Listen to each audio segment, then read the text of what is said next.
श्री शिवाय नमस्तुभयम। दोस्तों, जैसा कि आप सभी लोग जानते हैं कि 11 जनवरी 2026 यानी रविवार को पड़ रही है माघ महीने की कृष्ण पक्ष अष्टमी तिथि, जो बहुत ही खास है। और दोस्तों, ये वो तिथि है जो कि माघ महीने में रविवार को पड़ रही है। दोस्तों, इसी दिन किया जाने वाला पंडित जी द्वारा बताया गया एक लाल फूल और एक सफेद फूल वाले उपाय आप लोगों को जरूर करना चाहिए, क्योंकि दोस्तों ये एक ऐसा उपाय है जो कि हर दिन नहीं किया जाता। माघ महीने में जो रविवार की अष्टमी तिथि आती है उसी दिन किया जाता है। अगर आप लोगों ने इस उपाय को नहीं किया है या किसी कारणवश नहीं कर पाए हो तो इस माघ रविवार अष्टमी तिथि के दिन इस उपाय से मत चूकना। दोस्तों, देखिए, यह दिन इतना खास होता है, इतना महत्वपूर्ण होता है। देखा गया है कभी कभी बड़े बड़े पूजा पाठ अनुष्ठान से जो मनोकामना पूर्ण नहीं होती है, वह माघ रविवार के दिन एक छोटे से करने से ही आपकी मनोकामना पूर्ण हो जाती है। और बहुत सारे लोगों ने इस उपाय को किया भी है और उनको इस उपाय को करने का फल भी जरूर मिला है। अगर आप लोग भी इस उपाय को इस रविवार के दिन करना चाहते हैं तो आप इस उपाय को पहले अच्छे से समझ लेना, सुन लेना, उसके बाद करना। आपको इस उपाय का फल जरूर मिलेगा, आपकी सभी मनोकामनाएं पूरी हो जाएंगी। दोस्तों, हम आपको यहाँ पर बता दें कि ये जो एक लाल फूल और एक सफेद फूल वाले उपाय है, ये उपाय पंडित जी ने अपनी अभी की सीहोर की कथा में ही बताया है। उपाय को करने से आपके घर में चाहे किसी भी प्रकार की दुहक और समस्या क्यों ना चल रही हो, आपको उसका कारण भी नहीं पता है कि भाई ये समस्या किस कारण से चल रही है। उसका कुछ भी कारण हो सकता है, जैसे पितृदोष हो सकता है, कालसर्प दोष हो सकता है, या किसी भी तरह का मंगल दोष भी हो सकता है, और भी बहुत तरह के दोष होते हैं, कुछ भी हो सकता है।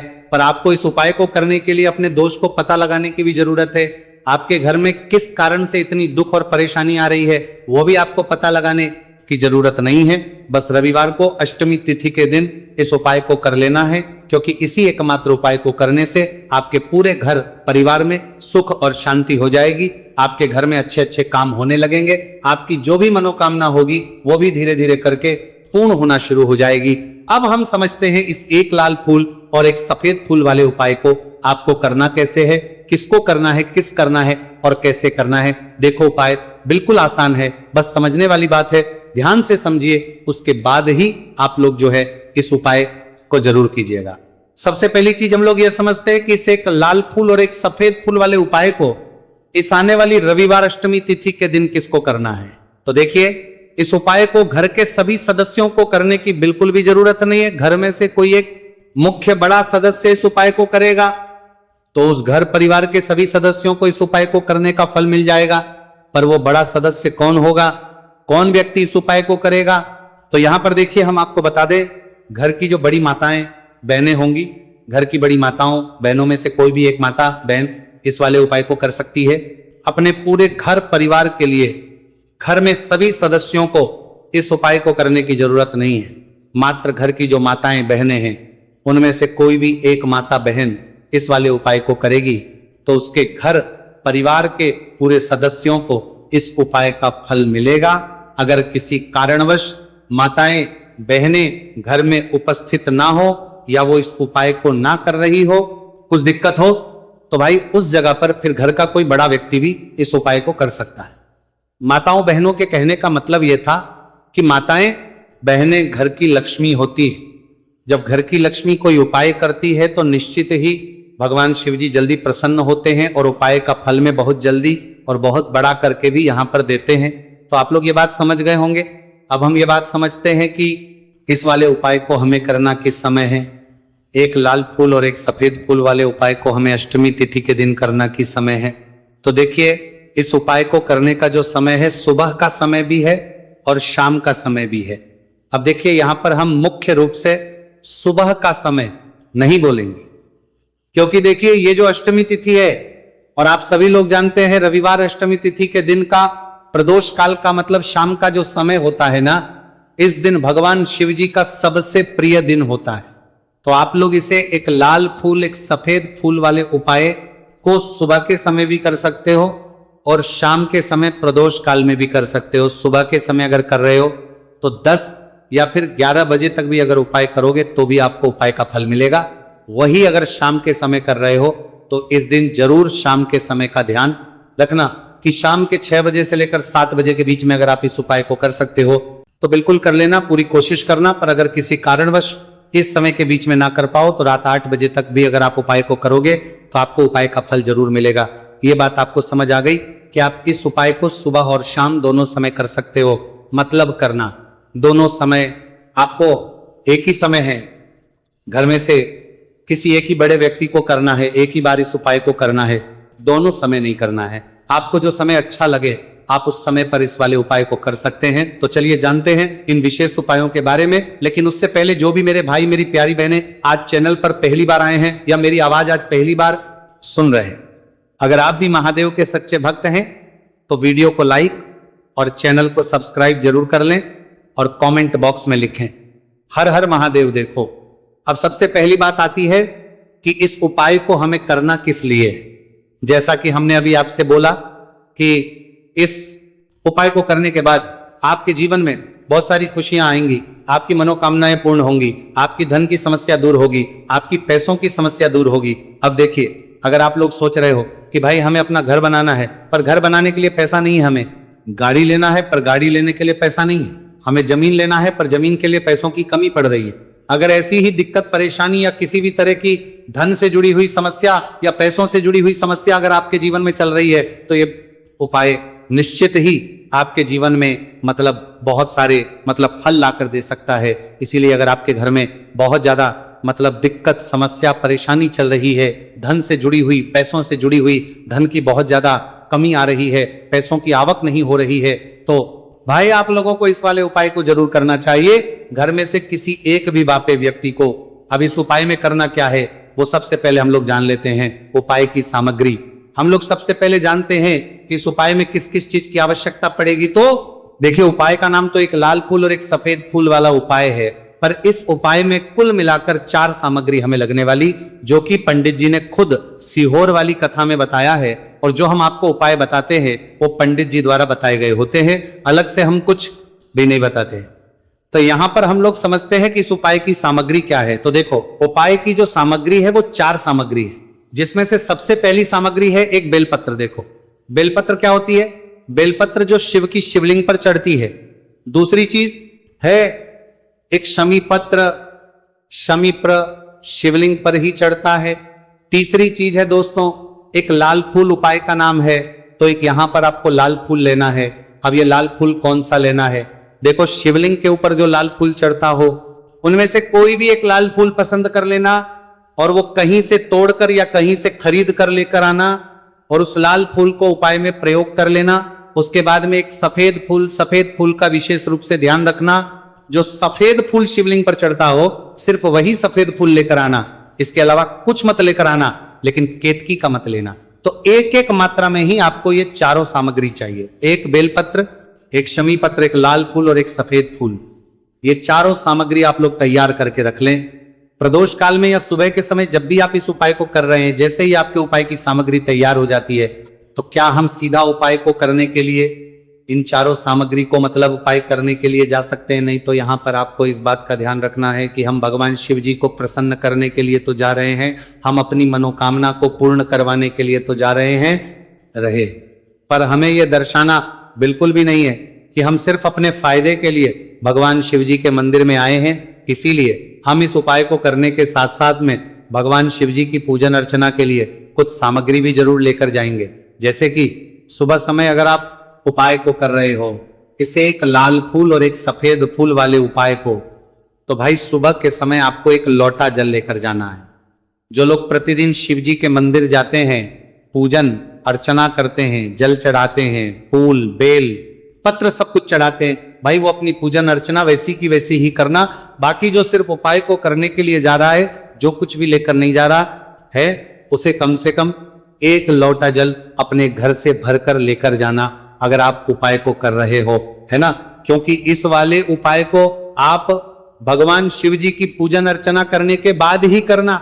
वहीं अगर बात करें शाम के समय की, अगर कोई व्यक्ति शाम के समय प्रदोष काल में इस वाले उपाय को कर रहा है तो भाई आपको मात्र एक घी का दीपक तैयार करना है। ये बात हम हमेशा बोलते हैं, शाम के समय प्रदोष काल में कोई कर रहे हो ना, तो दीपक का विशेष महत्व होता है। रविवार, अष्टमी तिथि दिन का प्रदोष काल में जो भी व्यक्ति दीपक जलाता है ना भगवान शिव जी के मंदिर में, भाई उसके जीवन से सारी दुख और परेशानियां भी दूर होती है।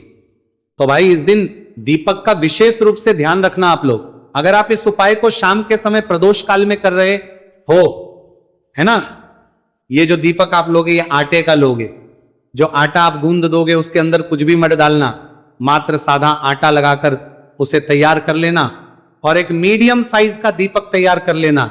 दीपक ना ज्यादा छोटा हो ना ज्यादा बड़ा हो, है ना। उसके बाद में दीपक आपका तैयार हो जाए तो इसके अंदर जो बत्ती रखोगे वो गोल बत्ती रखोगे। देखो गोल बत्ती भी दो तरह की होगी, एक बाजार की और एक घर वाली। तो कोशिश करना अपने घर में जो रुई रखी हुई है उस रुई से आप लोग एक गोल बत्ती अपने ही हाथों से बनाओ। उपाय का फल अच्छा मिलता है। भगवान शिव जी जल्दी प्रसन्न होते हैं। जब हम किसी भी उपाय को अपने हाथों से परिश्रम करके तैयार करते हैं तो आपको उस दीपक के अंदर एक गोल बत्ती रख देनी है। इसके अंदर जो चीज आप लोग डालोगे वो डालोगे शुद्ध देसी गाय का घी। इस बात का विशेष रूप से ध्यान रखना, शुद्ध देसी गाय का घी ही डालना है, तेल वगैरह नहीं। आज के दिन तो मत डालना, रविवार अष्टमी तिथि के दिन, क्योंकि भगवान शिव जी का सबसे प्रिय दिन और प्रिय समय पर हम लोग इस वाले उपाय को कर रहे हैं। तो थोड़ा सा शुद्ध गाय का घी इतना डालना कि वो दीपक कुछ समय तक चल सके। ना बाजार वाला मिलावटी घी डालना, ना भैंस का घी डालना, शुद्ध देसी गाय का घी। आपको ढूंढने में थोड़ी मतलब मेहनत लगेगी और महंगा भी मिलेगा, पर गाय के घी से भगवान शिव जी प्रसन्न होते हैं और उसी शुद्ध देसी गाय के घी से घर में बरकत भी बनी रहती है और हमारे घर में सुख शांति भी बनी रहती है। इसलिए इस शुद्ध देसी गाय का घी अपने घर में हमेशा रखा करो। वो भगवान शिव जी के कार्यों में भी उपयोग में आता है और उपायों में भी हम लोग प्रयोग कर सकते हैं। तो यहाँ पर आपकी सारी तैयारियां हो चुकी है। उपाय को करते समय शुद्धता का विशेष रूप से ध्यान रखिएगा। सुबह कर रहे हो तो भाई सुबह तो आपको स्नान करना ही करना है। बाकी शाम को कर रहे हो तो शाम को मात्र हाथ मुंह धोकर भी आप लोग इस वाले उपाय को कर सकते हो, कोई दिक्कत वाली बात नहीं है भाई। उपाय की पूरी सामग्री तैयार कर और पूजन सामग्री लेकर आपको भगवान शिव जी के मंदिर पहुंचना है, जो आपके घर के पास में हो, जहां पर शिवलिंग विराजित हो, शिवालय हो, वहां पर आप लोगों को पहुंचना है। और जैसे ही आप भगवान शिव जी के मंदिर में पहुंचते हो वहां पर सबके साथ जाकर ही उपाय शुरू नहीं करना है। पहले आपको भगवान शिव जी की पूजन अर्चना करना है। पूजन अर्चना कैसे करोगे? सुबह के समय गए हो तो एक लोटा जल वगैरह जो भी पूजन सामग्री लेकर गए हो उससे पहले पूजन सामग्री आप लोग मतलब पूजन भगवान शिव जी की कर लो। जो व्यक्ति सिर्फ एक लोटा जल लेकर गए हैं वो शिव जी के शिवलिंग पर मात्र एक लोटा जल एक धारा से धीरे धीरे करके चढ़ा लो। अपनी पूजन अर्चना आप लोग जो है पूरी कर लो पहले।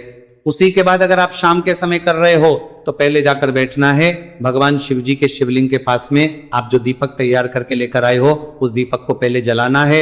ये जो दीपक आप लोग जलाओगे ना, ये किसी और की माचिस से मत जला, अपनी ही माचिस अपने ही घर से लेकर आना और इस दीपक को अपने ही माचिस से जलाना। अगर आपने मंदिर की माचिस या किसी और की माचिस ले ली, इस उपाय को करने में इस उपाय का फल उस व्यक्ति को भी बहुत मिल जाएगा। इस बात का ध्यान रखना।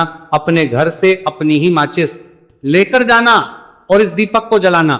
दीपक को जलाने के बाद भगवान शिव जी की शिवलिंग के पास में रख देना। शिवलिंग के इतना पास में मत रखना कि शिव जी को आंच लगे, थोड़ी सी दूरी बनाकर ही जो है इस दीपक को शिवलिंग के पास में आप लोग रख दीजिएगा।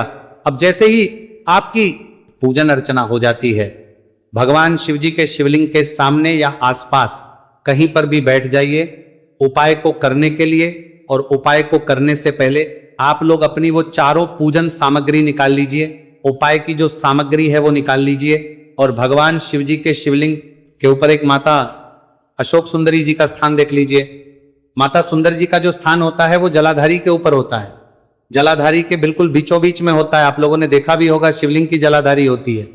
जलाधारी के बिल्कुल बीचों बीच का जो स्थान होगा वो माता अशोक सुंदर जी का स्थान होगा, क्योंकि यहीं पर हमें ये जो है उपाय को करना है। सबसे पहली चीज अब हम उपाय को करना शुरू करते हैं। आप सबसे पहले अपनी एक बेलपत्र उठा लो। एक बेलपत्र को आपको माता अशोक सुंदरी जी वाले स्थान पर सबसे पहले समर्पित करना है। बेलपत्र की डंडी का मुख होगा जलाधारी की तरफ जहां से जल बहता है और नीचे गिरता है, और बीच वाली बड़ी पत्ती का मुख मतलब शिवलिंग की तरफ होगा। इस तरीके से आपको इस बेलपत्र को माता अशोक सुंदरी जी वाले स्थान पर समर्पित कर देना है। उसके बाद में अपनी एक शमी पत्र उठा लो जो आप उपाय के लिए लेकर आए हुए हो। शमी पत्र को उठाकर शमी पत्र की भी जो डंडी का भाग होगा वो जल की तरफ करके, जहां से जल बहता है नीचे गिरता है उस तरफ करके, और पत्ती वाला भाग शिवलिंग की तरफ करके इस शमी पत्र को भी उस बेल पत्र के ऊपर आपको समर्पित कर देना है। समर्पित करने के बाद अब आप ले लो अपना एक लाल फूल जो आप उपाय को करने के लिए लेकर आए हुए हो। इस लाल फूल का जो खिला हुआ भाग होगा, चाहे वो गुलाब का फूल हो, चाहे कोई सा फूल जो शिवलिंग पर चढ़ता हो, भाई उस फूल का जो खिला हुआ भाग होगा वो शिवलिंग की तरफ होगा। बाकी जो पीछे का भाग होगा फूल का, वो जलाधारी की तरफ, जहां से जल बहता है नीचे गिरता है उस तरफ होगा। और आखिरी में आपका जो एक सफेद फूल बचा हुआ है, इस सफेद फूल को भी आपको लेना है और सफेद फूल का जो खिला हुआ भाग होगा वो शिवलिंग की तरफ होगा, जहां पर शिवलिंग रखा हुआ है उस तरफ होगा, और डंडी का भाग जलाधारी के पीछे की तरफ हो जाएगा। मतलब जो जहां से जल बहता है और नीचे गिरता है, जब आप एक बेलपत्र, एक शमी पत्र और एक लाल फूल, एक सफेद फूल चढ़ा रहे हो, तो उस समय आप लोगों को कांता भगवान या कांता चक्र का नाम लेते हुए ही जो है इस उपाय को करना है और भगवान शिव जी और नारायण जी का स्मरण करते हुए ही इस उपाय को आपको करना है। तो जब भी आप एक बेलपत्र, एक शमी पत्र, एक लाल फूल और एक कमी हो रही है, जो भी दुख और समस्या परेशानी चल रही हो आपको अपनी, वह दुख और जो है भगवान शिव जी से उपाय को पूरा करने के बाद वहीं पर पास में बैठकर बोल देना है, हाथ जोड़ के आंखें बंद करके अपनी परेशानी और श्री शिवाय नमस्तु भयम का जाप करना है। दोस्तों, आज हमने इस वीडियो में कुछ उपाय बताए हैं जो आपको करने हैं। अगर आपको वीडियो अच्छी लगी हो तो वीडियो को 1 लाइक और चैनल को सब्सक्राइब जरूर करें। हर हर महादेव।